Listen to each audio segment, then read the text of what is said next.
Let me ask you a question. How often do you see someone win the Heisman Trophy, basically the MVP of college football, then go undrafted by the NFL? Pretty much never, right?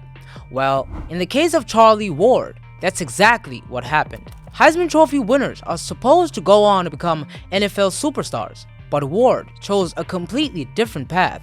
Instead of chasing football glory in the NFL, he took a gamble on basketball and became an NBA point guard.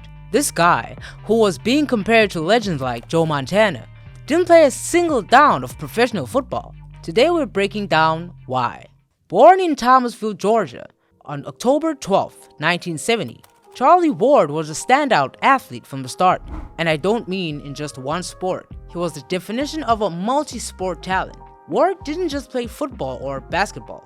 He also excelled in baseball, track, tennis, and even golf. If it involved a ball or competition, Ward was probably good at it. Growing up in a small town, he quickly earned a reputation for being not just good, but great at everything he tried. By the time he got to Thomas County Central High School, it was clear Ward had a future in athletics. Ward played quarterback for the football team, starred as a point guard for the basketball team, and was equally effective as a baseball player. By his senior year, colleges all over the country were offering him scholarships. But Ward wasn't just focused on football, which was his best sport. He wanted to keep his options open and play basketball as well. Ultimately, Ward chose Florida State University, and here's where things got interesting. Unlike most athletes who are forced to pick one sport, Ward got the opportunity to play both football and basketball at FSU.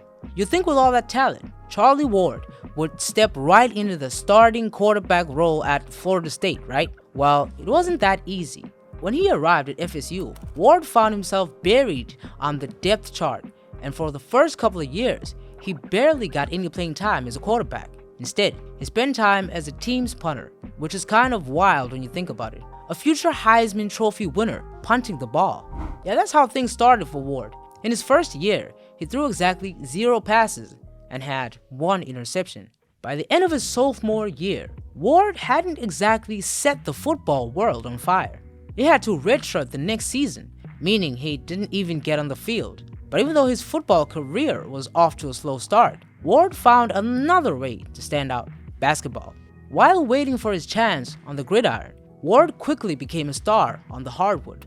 He was a starting point guard for the Florida State basketball team, leading them in assists and steals. He was fast, smart, and a defensive menace, the kind of player every coach wants on their team. His leadership on the court was undeniable, and Florida State's basketball team started making noise in the NCAA. In 1992 though, Ward finally got his break in football. After years of sitting on the bench, he was named the starting quarterback. That's when everything changed. Ward led the Seminoles to an 11-1 record and their first ever Orange Bowl victory. He became the first African American quarterback to start for Florida State and put up some pretty impressive numbers too. 2,647 passing yards, 22 touchdowns, along with 504 rushing yards. In just one season, Ward went from backup punter to one of the top quarterbacks in the country. But if you thought 1992 was big for Ward, 1993 was about to blow it out of the water. This was the season that Charlie Ward cemented his place in college football history. Florida State was loaded with talent, and under Ward's leadership, the team looked unstoppable. They finished the regular season 12-1, and Ward's numbers were off the charts. He threw for over 3,000 yards, 27 touchdowns, and just 4 interceptions. Ward wasn't just a great passer though, he could run too, rushing for 339 yards and another 4 touchdowns. What made Ward special wasn't just his stats, it was the way he played. He was smart, cool under pressure, and could beat defenses in so many ways. Florida State ran an up-tempo, no-huddle offense that was rare in college football at the time.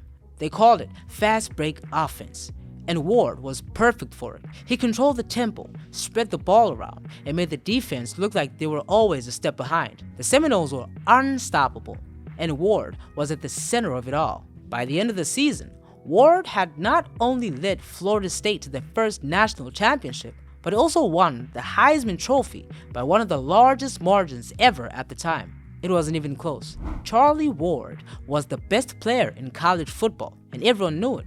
With 3,032 passing yards, 27 touchdowns, and only 4 picks, he looked like the kind of quarterback who could take over in the NFL. But that's not what happened. So here's the million-dollar question. Why didn't Charlie Ward get drafted by the NFL? After all, he had just won the Heisman, led his team to a national title, and was compared to greats like Joe Montana. What went wrong? The answer is more complicated than you might think. For one, Ward wasn't just focused on football.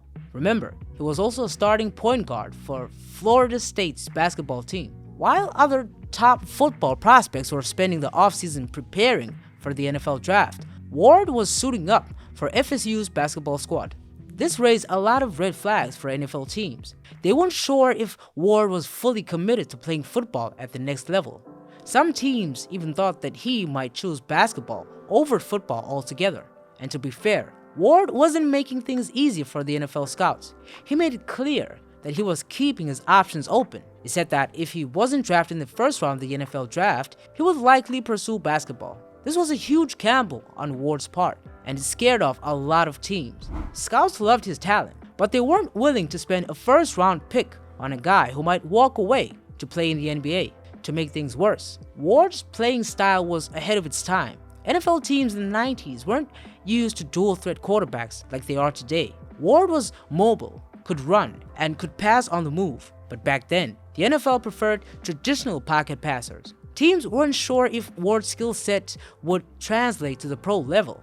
Even though Ward had the talent to succeed in the NFL, the combination of his basketball aspirations and the league's skepticism about dual-threat QBs left him undrafted. So when the NFL passed on Ward, he did exactly what he said he would do. He turned his attention to basketball, and guess what? He was pretty good at that too. Ward entered the 1994 NBA draft, and while he wasn't allowed to repick, the New York Knicks took a chance on him with the 26th overall pick. It wasn't an easy transition. The NBA was a whole new world for Ward, and his first few seasons were a struggle. But eventually, Ward found his groove. By the 1997-1998 season, Ward was the Knicks' starting point guard. He wasn't flashy, but he was dependable. Ward became known for his defense, ball distribution, and three-point shooting. He even competed in the NBA All-Star three-point contest in 1998. Ward helped lead the Knicks to the NBA Finals in 1999, where they faced off against the San Antonio Spurs. Though the Knicks lost the series, Ward had established himself as a solid NBA player, playing a major role on both ends of the floor. Ward spent 10 seasons with the Knicks, becoming a fan favorite at Madison Square Garden. He wasn't a superstar, but he was a guy who showed up every night and gave everything he had. He finished his NBA career in 2005, after stints with the San Antonio Spurs and Houston Rockets. In the end, Ward's decision to pursue basketball paid off. He earned over $34 million during his time in the NBA. For comparison, that's a whole lot more than he would have made on an undrafted NFL contract. Even though Ward had a successful basketball career, it's hard not to wonder, what if he had chosen football? What kind of quarterback could he have been in the NFL? According to some NFL insiders, the potential was there. In fact, the Kansas City Chiefs were seriously considering drafting Ward back in 1994.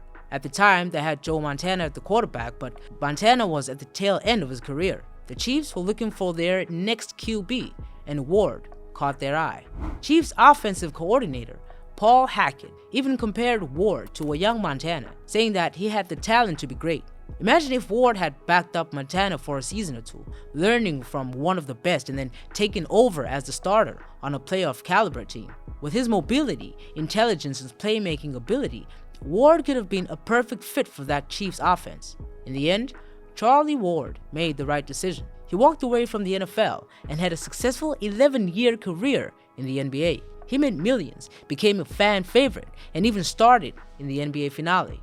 Could he have made it in the NFL? Absolutely, but Ward didn't need to prove anything to anyone. He followed his passion and found success in a different way. Today, Charlie Ward is still involved in sports, coaching high school basketball and hosting a sports show. He's a legend at Florida State, both for his football and basketball accomplishments, and remains an inspiration to young athletes who want to excel in more than one sport. Thanks for watching. And if you enjoyed this, don't forget to like and subscribe for more stories like this one. Let me know in the comments what you think. Did Charlie Ward make the right decision? Or could he have been a Hall of Famer in the NFL? Let's talk about it.